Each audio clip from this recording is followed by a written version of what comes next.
Hello, my name is Mark Sommerfeld. Welcome to my shop.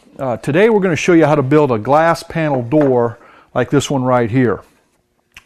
Also, we're going to show you how to make a glass panel door that has a divided light to it like this one, 4 divisions. You can see in the back we have 4 different pieces of glass. Also, we're going to show you how to get rid of these divisions here on the back where we have 1 piece of glass, but it still looks divided on the front. And lastly, we're going to show you how we make our glass panel door with an arched top to it. And doing all this, we're going to be using our glass panel set here. So let's get started. In building our glass panel door now, the first thing we want to do is determine how big to make the pieces. We always make our stiles here, our 2 stiles, 2 7/16 inches wide, and our top rail and bottom rail 2 7/16 inches wide. The reason we do that is because our router bit set here cuts a 7/16 inch engagement. Let me show you what I mean by that. You can see when I cut my profile and my cope, when the 2 go together there, I have a 7/16 engagement, right? And what we're doing, if this piece here is 2 7/16, we're losing 7/16 of an inch.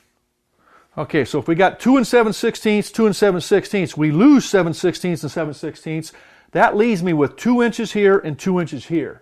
Well, that 2 and 2 is 4 inches. That's my magic number. So if I'm making a door, let's say that is 12 inches wide, all I have to do is subtract 4, and I immediately know that this rail is going to be 8 inches. Okay? And as far as up and down goes, if my door is going to be 18 inches long, I simply make that piece 18 inches. So now you know how to arrive at the dimensions of your door. Okay, the first cut we're going to make, like I said, is the 2 cope cuts on the ends of the rails. To do that, we're going to use the cope cutter in our set here. We're going to sit that in our router, snug it up, and we'll be ready to go. Now, the first thing that you have to do is you have to get that bit set to the correct height. Okay? Well, the piece of wood we're using here is 13/16 of an inch thick. Okay? We have a neat little jig right here. It's called an easy set. What you can do is you can dial this into any thickness of wood. Right here, you start at the star. We have instructions that come with this that show you how to operate it, but we'll come into 13/16. We're going to dial this to 13/16, which is right there. You can see it. Okay? Once we have it dialed to the right thickness of wood, what we do is find the profile here. There's 8 different profiles. We find the profile for the glass panel, which is right here. We set that over there, and you can see my bit is a little bit too low. So I'm going to unlock my router and bring that bit up until it fits in there. It conforms right to the shape of that easy set. I'm right perfectly set to the right height. So I'll lock my bit in, and I'm ready to go. This little easy set jig saves me a lot of time in setting the bits correctly. Okay. Now, the next thing we're going to do is we're going to set our fence so our fence flush with our bearing. We take a straight edge on the front of our bearing, pivot my fence so we're flush with that bearing. We're ready to start cutting right there. Okay, move it in just a hair more. We're ready to cut. Now, whenever we do any cutting on any of my sets, we always put the good side down. Okay, here's our two rails. We're going to put the good side down. When we run these through, what we're going to do, So we're going to use a push block. We don't use the old-fashioned miter gauge. We just got a push block here. It's a square piece of wood, and I just screwed a push block to it. What that push block does, it keeps my board square to the fence, and it also prevents any chip out at the back of the cut. I'll show you after we make the cut how it works. So we'll turn our router on here and make our 2 cope cuts.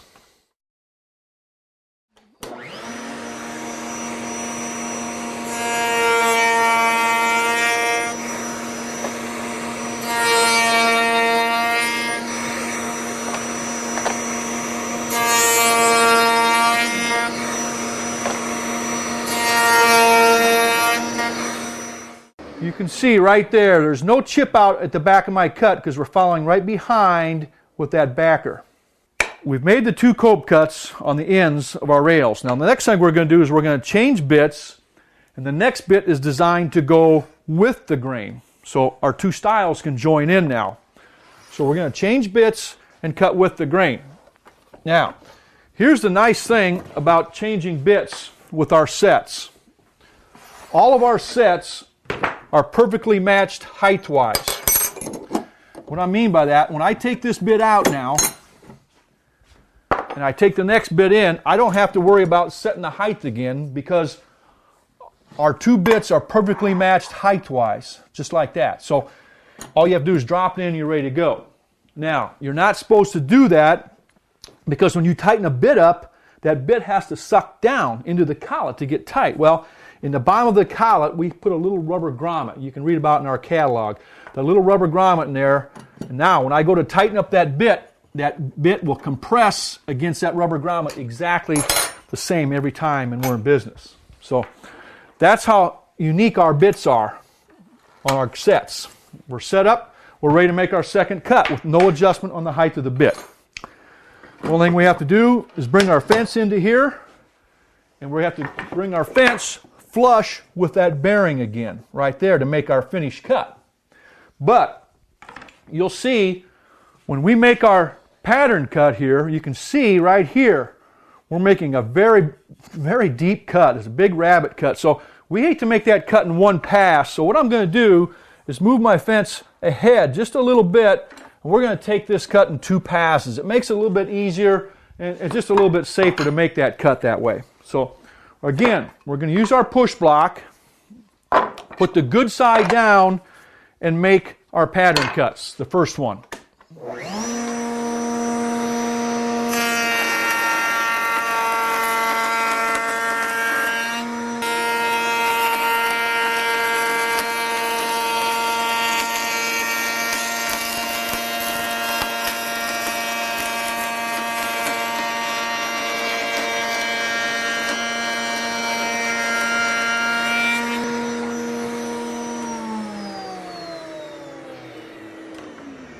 Okay, you can see we've got the first cut made. Now, what we're going to do is finish the cut by moving the fence back, making it in 2 passes. Now, we're going to take the bearing flush with the fence. Lock it down right there. Move the fence ahead.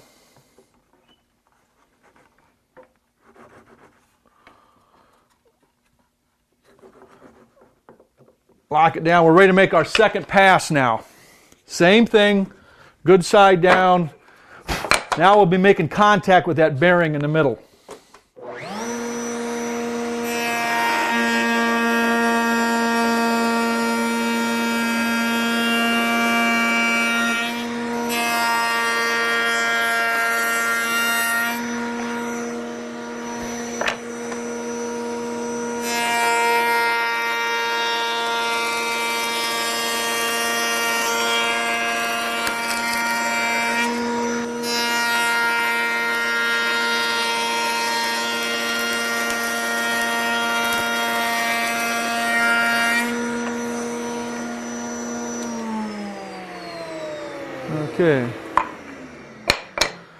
Okay, we've got our 2 styles done. All we do is take our cope cuts, fit into our pattern cut right like that on both sides.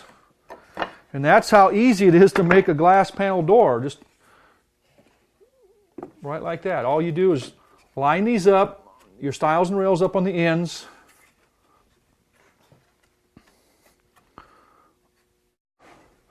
And basically your glass panel door is built that quick. Okay, here's our door, and I have a piece of plastic here to simulate some glass here to show you. Our glass is going to fit into our rabbet joint here. Now, a lot of guys, what they'll do is they'll cut a wood strip along all four edges, and they'll nail. I won't nail that in, but when I nail that, sometimes I split the wood, I break the glass, so I don't like doing that. Some guys will take these little plastic things and turn them. I don't like doing that either. So the way we're going to do it is we have this panel retainer that we have. Okay, it comes in a 25-foot roll. And once that glass is in there, you can see we cut a little groove right in there into our stiles and on our rails. What that does, it allows this panel retainer, and you can cut this with a scissors, miter the corners and everything, but this panel retainer has a small little leg on it. And what's going to happen is that's going to snap into that groove real slick, just like that. See? Goes right down there. You can go all the way around your door, miter your corners, and it's a very neat way of holding your glass in. Holds it in really tight. If your glass ever breaks, you can replace it very easily. So, let me show you how we're going to cut that groove into our stiles and rails next. Okay, to do that, we're going to use this little sliding cutter in our set. That's the third bit in our set. Okay, and again, we change bits here. We'll take our bent wrench, comes down in here. My left hand comes in, pushes it on my spindle lock. Okay, all I have to do is just nudge that bit. That bit comes out, and again, all three bits are the same height. We just drop that bit on our rubber grommet, and we're good to go. That quick and easy. Put my insert ring back in, and we're ready to cut. Now, there's a bearing on the bottom of this cutter, okay? And that's where I have to line up my fence again. There's a bearing on the bottom. You can see it right there. You can feel it.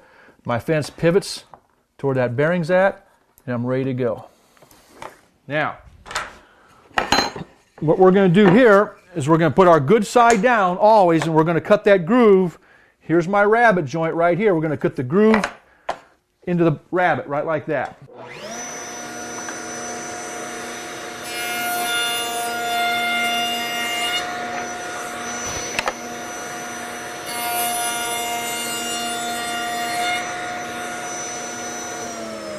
Okay, you can see that little groove we cut right there, slot. Now we got to do the same thing on our stiles, but we can't start cutting right away. Otherwise, when we put the two together on the outside of the door, you're going to see that little slot right there, see? So what we have to do when we do our stiles is start a little bit shy and end a little bit shy. So we'll make those cuts here next.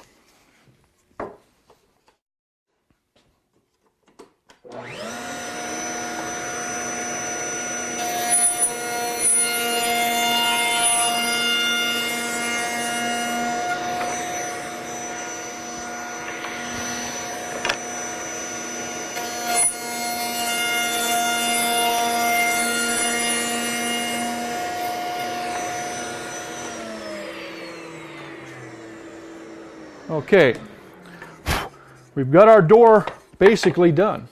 Here's our two stiles, and here's our two rails, top rail and the bottom rail right here. All we have to do now is take and apply a little bit of glue on our stile and our rail. Take this and sit in our clamps. We're going to do that next. Take and stick it in our clamps, clamp it up, and our glass panel door is done. We've got our square glass panel door done. Now what we want to do is make an arched glass panel door. To do that, all we're going to do is substitute this square rail like here with an arch like this. To do that, what we need to do is keep the same length, of course, but we're going to make the width of that piece 4.5 inches. And after we've got that piece cut out now, what we need to do next is change bits. We're going to put the cope cutter in that we had to begin with and start again by making the cope cuts. Okay, we've got our cope cutter back in there. That's the original cope one we started with at the beginning. And we're going to make our two cope cuts on the ends of that top arched rail. Again, using our push block.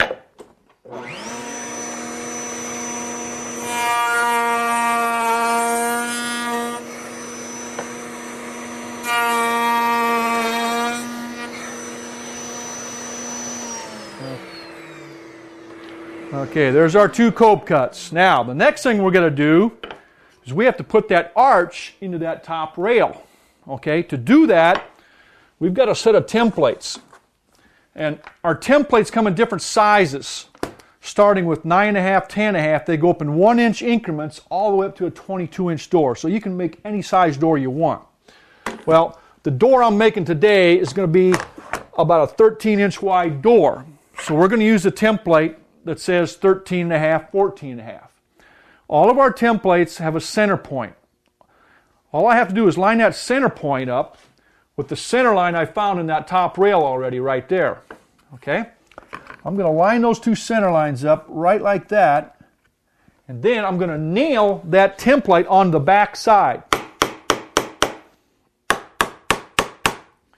Now, the next thing we have to do is we have to take this top rail to our bandsaw, and I'm going to bandsaw this out to within about 1/8 or 1/4 of an inch so we can flush trim it and get it exact. You can see we have that rail cut out to within about 1/8 or 1/4 of an inch or so of our template. Now the next thing we're going to do is stick a simple flush trim bit into our router, and we're going to flush trim that rail to the same shape as our template. But before we do that, I want to make some jigs with this router bit, this cope cutter, while I still have it in there for our next operation. And all I'm going to do is cut a cope cut along this piece right here, and I'm going to cut some cope cuts on these scrap woods, and you'll see later where they're going to be put to use. But I just want to do it while I have that cope cutter in there right now.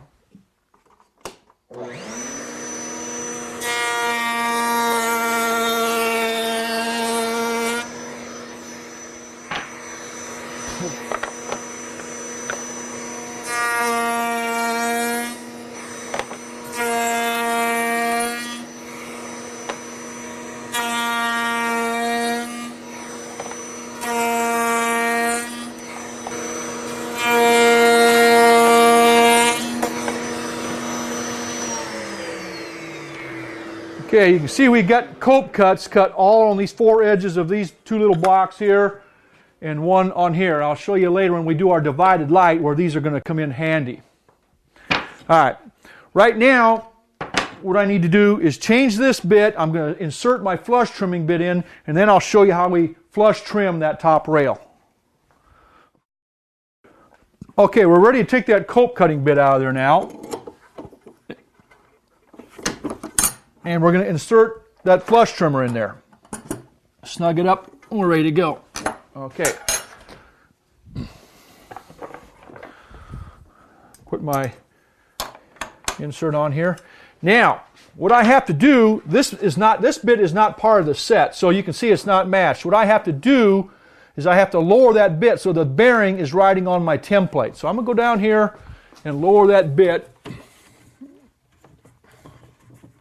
so that the bearing is riding on the template. Or another way of doing it is the top of the carbide right here is right at the top of the cut, right? Right there. We want to make sure, I'm going to lock it in. We want to make sure that that carbide cutter is cutting all of our wood. All right, we're set to the right height. We're ready to start flush trimming this top rail. Now, whenever you have a small diameter router bit in there, you always want to turn the speed of your router up as fast as it'll go. And you'll see what I'm going to be doing here is I'm going to be making contact with my template out here. I don't want to start on the wood. I'm going to start out here, stop the bearing, and then you'll see me make the cut just like that. All right? So we're going to turn the speed up on the router.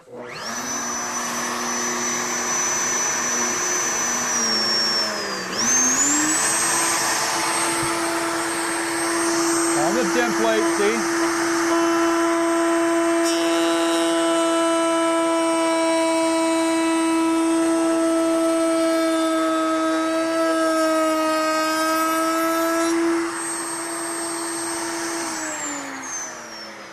You can see now we made that top rail the same exact shape as whatever template we happen to be using. The next thing we have to do is we have to make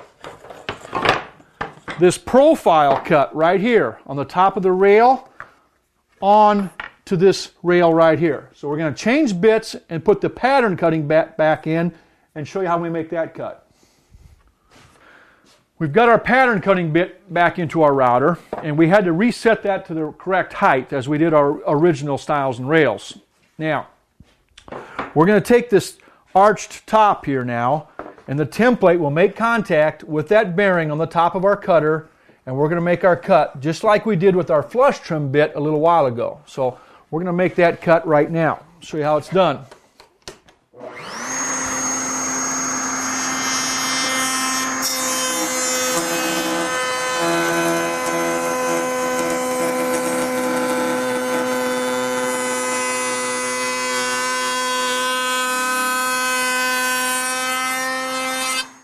Right there is our pattern cut made to fit on our arched glass panel door. Okay, there's our glass panel door. We have it just dry clamped together with my hands here now. And I'll explain a little bit about the back here when you cut your glass. You can see we have a curve. You have to cut the glass at a curve, and it's fairly easy to do with a glass cutter once you get the hang of it. If you'd rather not do that, what you have to do is take a straight bit on a router and just mill all this piece out right in here. I'll mill all this out with a straight bit, and then you can cut a square piece of glass and drop in like that. Either way will work. But that's your arched glass panel door. Next, what we're going to do is we're going to take that arched glass panel door that I have here, and we're going to show you how we're going to make divided lights into that glass panel door. We're ready to start making our divided light door. And to cut our muttons and mullions, here's how we figured dimensioning on that. Remember how our door was 12 inches wide? We subtracted 4 to get our rail at 8 inches. Well, same thing goes up and down. If our door we're 2 7/16 here, and our templates automatically give you a 2 7/16 inch reveal at its narrowest point. So just assume this is a regular square door, 2 7/16, 2 7/16. So if our door is 20 inches long, let's say, I subtract 4, and that gives me 16 inches for this mutton right here. So it's very easy. I know the length of this. It's 16 inches. Okay, now I need to find the length of these two pieces. These are two separate pieces. Well, if this piece on the bottom of our rails are 8 inches, this combined length is going to be 8 inches also, but we're bypassing in the middle here. We're not connecting. Well, what's that measurement? Here's how we figure it.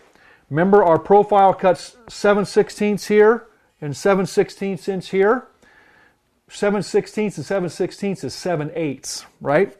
I always cut all of my muttons and mullions 1 1/8 inches. So 1 1/8 minus 7/8 leaves me with 1/4 of an inch right here in the middle where I'm not connecting with these two pieces. So if I divide that 1/4 of an inch into this piece and this piece, that means I have to subtract 1/8 of an inch off of this one and 1/8 of an inch off of that one.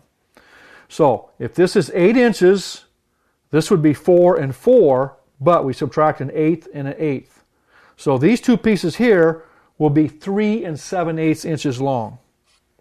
And all of our muttons and mullions are 1 1/8. Okay, now the first one I'm going to make is the long one. We always make the long ones first, 16 inches.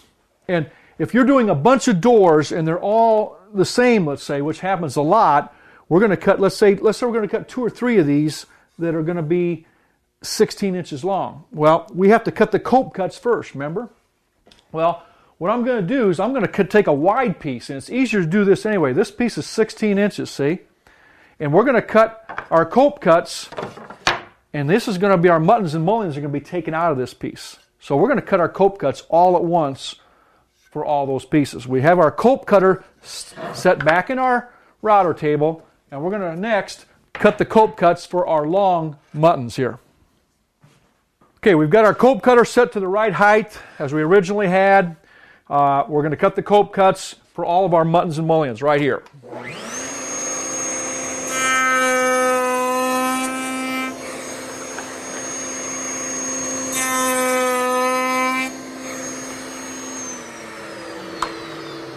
Okay, there's our cope cuts for our 1 1/8 inch muttons and mullions we're going to take out of here now. So now, what we're going to do is change bits, and I'm going to cut my pattern cut on one side right there.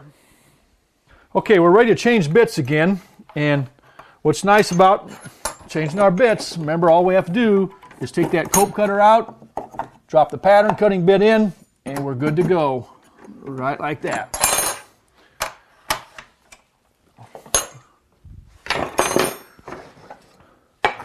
Okay, now we're going to bring our fence over. Our fence drops into our pivot point. There's my bearing. We'll get our fence flush with the bearing, and we're ready to start cutting the pattern cut. Right there.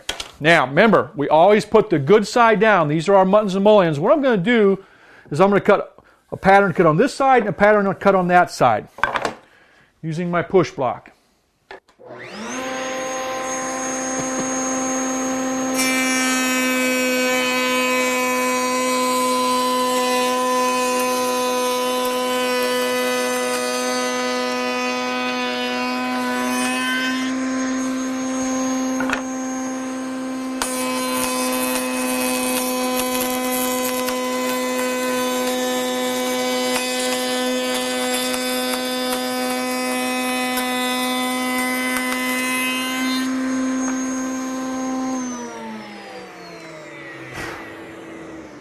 Okay, you can see we made that pattern cut, and you can hear a little bit of chipping on the router bit and everything, but we made that cut in one pass. Remember, previously we took 2 passes, so you can do it in one pass if you want. But there's our 2 muttons and mullions. I'm going to get one out of here and one over here. So now I'm going to take it back to the table saw, set it for 1 1/8 inches, and I'm going to rip out one piece here and one piece here for 2 different doors. Okay, you can see we cut these into 1 1/8 inch strips with the pattern cut there and the pattern cut there. We have to do the other side now, but you can imagine if we started out with 1 1/8 to begin with, how difficult it would be. And I used to do this, kind of run it through like that, but we figured out a better way of doing it in sections like this. So, what we need to do now is we still have a problem. We got the one side done, we have to go and do the other side. So, turn it around, and there's no way we're going to be able to hold it like this, so that's why we got to make a jig. And remember previously when we used that cope cutter? That's the cope cutter is the opposite of this cutter. Well, remember when we made that cope cut into that long sled right here? That cope cutting cut right there is the opposite of this pattern cut. Well, opposites attract, so that allows me to engage this piece into here. Now I can very safely take this thing and run it through with one hand using my push block screwed down to my jig. But the only thing is, when that bit's turning at high speed, it's going to want to come in here and kick this thing back. So what we got to do to prevent that is put a stop on our sled. And you can see right here where our cope cut's made, all I have is a little stop right here. And that stop is going to go right there. I'm going to screw it in, and that'll prevent that kickback. So let's screw this in. I'm going to bring it around. Take my screw gun right here.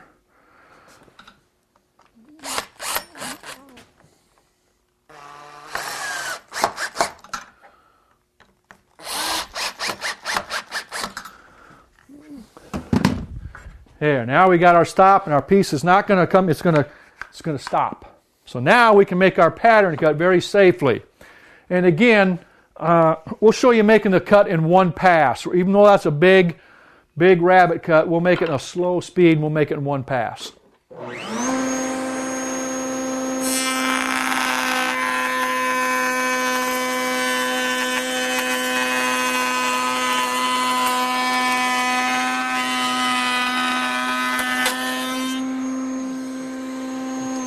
And right there is how easily and safely you can cut your muttons and mullions with that jig right there. We've got our 2 cope cuts.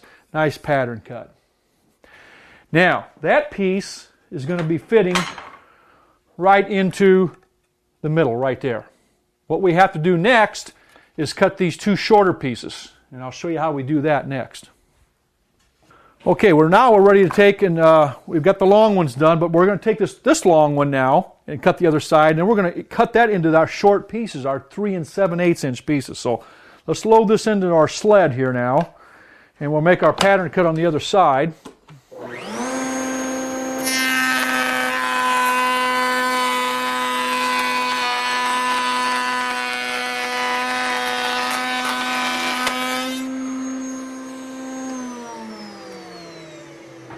Okay, now all we have to do is take this, and we're going to take this back to our miter sled, and we're going to cut this into the right lengths, which are 3 7/8, which I've already done on this section right here. You can see we've got our muttons and moles to the right lengths now, 3 7/8, a bunch of them. A couple of them already have the cope cuts cut from the two ends. Okay, now the next thing we have to do is cut the cope cut on the other end. And while we're doing it, let's cut the cope cuts on the ends of these too. So what we're going to do next is change bits and put the cope cutter back in. Okay, we're ready to take that pattern cutting bit out of there again and insert the cope cutter right on our rubber grommet. Makes it easy. Insert ring goes in, and we're ready to make our cope cuts.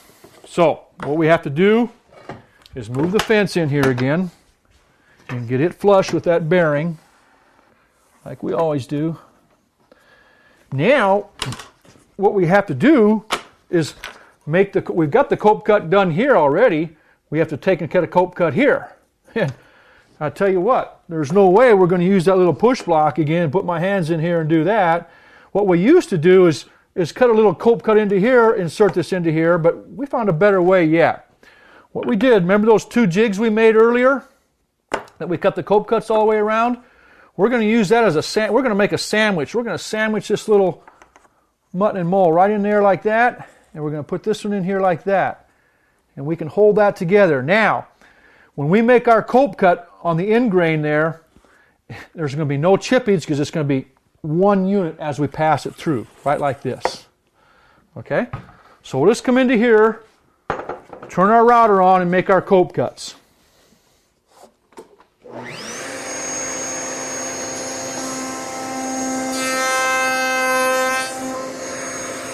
Very easy way of cutting cope cuts on small pieces. We can take that out and there's no chipping at all. Okay? So we'll do that on the remainder of our muttons and moles, and we'll be ready to take and put our divided light door together. Okay, we've got our divided light door kind of dry clamped up here now. You can see what I did. I found the center of my bottom rail and the center of my top rail so I can line my mutton there. We found the center where we want these pieces going here and did that. And once you find the outside two, take a square and transfer it across and put a mark in the center so you get these two pieces going straight with each other. All right. You can see though, right now, we got a little bit of a problem here. This bottom rail is sticking down maybe just a fraction, a 32nd of an inch here, and we're a little bit shy, and the reason is we're a little bit shy here on our top mutton here. So the reason because of that is because the backs of our muttons and mullions are cut square where we have an arch here. So what we have to do is we have to take and sand, just take some sandpaper and sand that rounded just a little bit of a radius on that back side of that cope cut. That's all you have to do, okay, to get that to fit. The other thing, when we used when we sandwiched and cut these, we didn't get any chipping going on, but what we did, if you look really close right here, we got a little bit of fuzz there, see? What I like to do there is take some fine sandpaper and just back sand that, right like this, see? On each side. I'll do that on all the 4 pieces, okay? I'll just dress them up like that. And it should be just a little bit of a curve there. Okay? That kind of cleans them up nice, gets rid of the fuzz to make a nice door. All right. What we're going to do next now is I'm going to take this out, sand my back of my cope, and then we're going to insert and show you how we glue up this divided light door. Okay, we've got our middle mutton here all sanded here on the cope cut so it fits into here. And we got our 2 middle pieces coming into here. Now, if you've ever attempted to glue up one of these divided light doors, it could be a nightmare for you. What you have to do is glue your cope cuts on your regular door. There's 4. Your cope cuts here, here, here, and here, 4 more, and inside here, that's 2 more. That's about 10 different places you're gluing, and it can become kind of a hard thing to do. So what I like to do is take this middle section and glue this up independently of that. And then I'm going to treat this like a regular raised panel door and insert it into my glass panel door like that, let's say. So to glue this now, I like to use it when I'm doing the divided lights. This glue we have here, it's called 2P10. 2 parts, 10 seconds. All you have to do is put 1 drop of this glue right where you want to glue it. Let's put 1 drop right here. And this part, this is my activator. It activates it, and you don't have to worry about that staining the wood or anything. We'll put the two together right there and hold it. 10 seconds. That's why it's called 2P10. 2 parts, 10 seconds, you're set. Okay?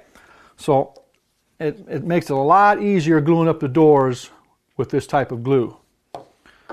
Take my other mutt. Like I said, this evaporates right away and you can stain right over it. We'll put this one directly across from it. And we hold that about another 10 seconds. Okay, now when we're ready to start gluing up this door, we're going to use a regular tight bond glue and glue up the joints here. And also I use tight bond here on these 4 corners here. It's a lot easier to glue up that door. So that's what we'll do next. We'll bring our tight bond glue in here and glue up our door. Okay, we've got the door all glued up now, and that's our divided light door with the arch top. And this divided light door has 4 separate divisions, as you can see. On the back, when you put your glass in, you're going to have to cut 4 different pieces of glass. Okay? Now, I personally don't like that. I like to get lazy and have 1 piece of glass in there, but still have it look like a divided light on the front. Now, if I'm going to do that, what I have to do, that means I have to get rid of these dividers, these little fins right here that separate the glass. And I'll show you how we're going to do that with our next bit. Okay, that next bit we're going to use is the same bit we used on the that slotting cutter bit we used to cut that groove. We're going to insert that into our router, snug it up, and we're ready to go. Now, the only thing is, remember I said where all of these bits are automatically set to the correct height? Well, it's not going to be this time because we're using it for a different operation. Remember how we used to cut the groove in there for that rubber panel retainer with this? We're going to use the same bit, but what I'm going to do, you can see there, I'm going to lower that bit down so that carbide is right level with the back of my divided light. So let me lower that down. And a better way of doing that is we're going to cut it in the sled anyway. So let's insert it into the sled so that we're nice and level. And I'll lower that. Now we're perfectly level. And I'll lower that down. And I like to lower it, just move this board until it catches.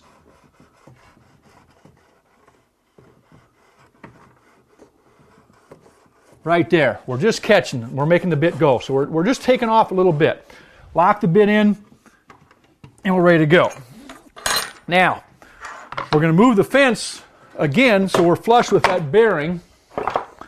And again, we can put this right underneath here.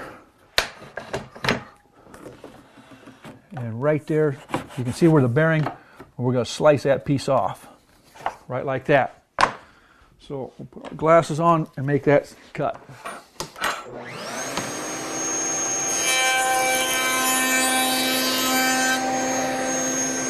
See where we started to make the cut. Okay, what we got to do is move the fence back just a little bit more. Didn't have it quite set right. Quite deep enough right there. Now we'll make it again.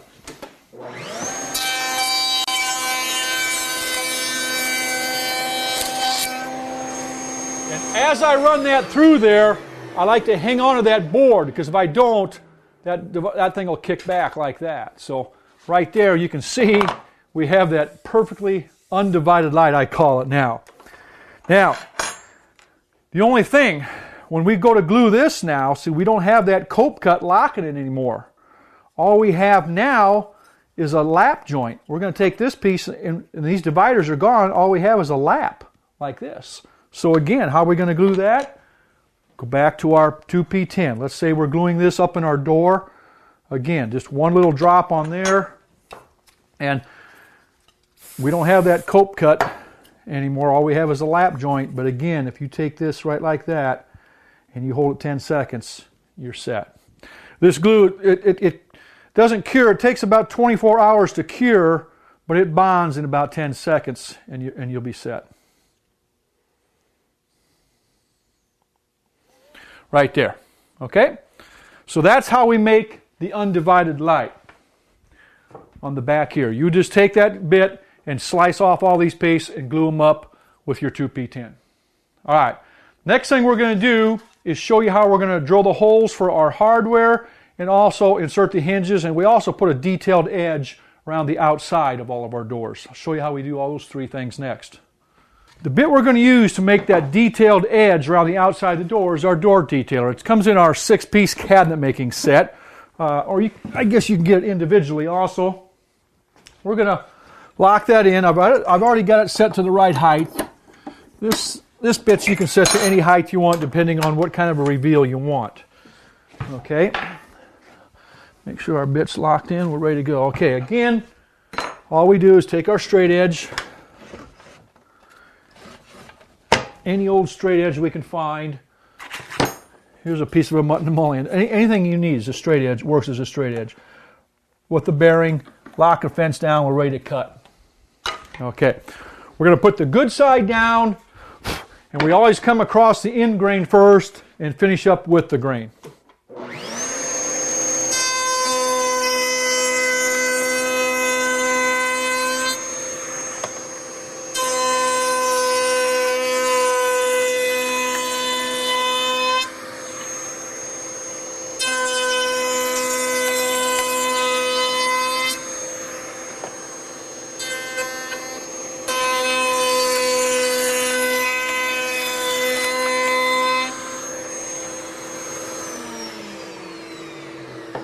Right there, you can see the nice detailed edge it puts around the outside. You can make that deeper, shallower as you want. All right, now the next thing I'm going to show you is how we're going to put our hardware, like these little handles right here with 3-inch centers. We're going to show you how we're going to drill the holes easily and perfectly for those. All right, we're ready to put our hardware onto our door. To do that, we got a little jig called the Easy Mark, and you can see you set it on your jig. There's a stop in the back where it hits against, right there. Okay? And there's a stop right here that you can adjust for the height of your holes. All right. Now, what we got to do is find the center of your stock right there on your stile. Move this to the center. You just slide that down, move it to the center, lock it down, and you're ready to drill the holes. Now, some hardware comes 3-inch centers. Some you put one knob in the middle. Some of them are wider. You can come out to 4.5, whatever, 4 1/4. But these are 3-inch holes we're putting in. We're locked right here. Okay, and we're putting a hole here and a hole here. We just drill through these hardened bushings just like this. It's a long aircraft drill we're drilling with. And that's simply and accurately your holes are drilled for your hardware. That's very simple to do with our jig. All right, next thing we're going to do is we need to put a couple of holes. We use the holes in here for our hinges, and we use the 35mm hidden hinges, and we'll show you how they operate next. Okay, we're ready to drill the holes now for our hinges in the back, and like I said, the jig we have to do that is a very simple thing called the Easy Bore. It's got 3 different spindles here that you drill the holes with, a 35mm hole and 2 8mm holes. And the way it operates, we always overlay our doors on our cabinets 1/2 inch, okay?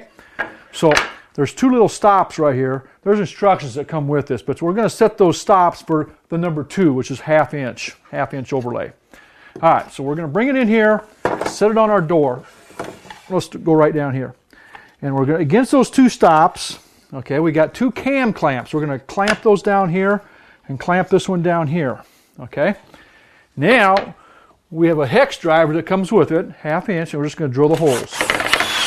And they're spring-loaded, you can see. See? Right like that.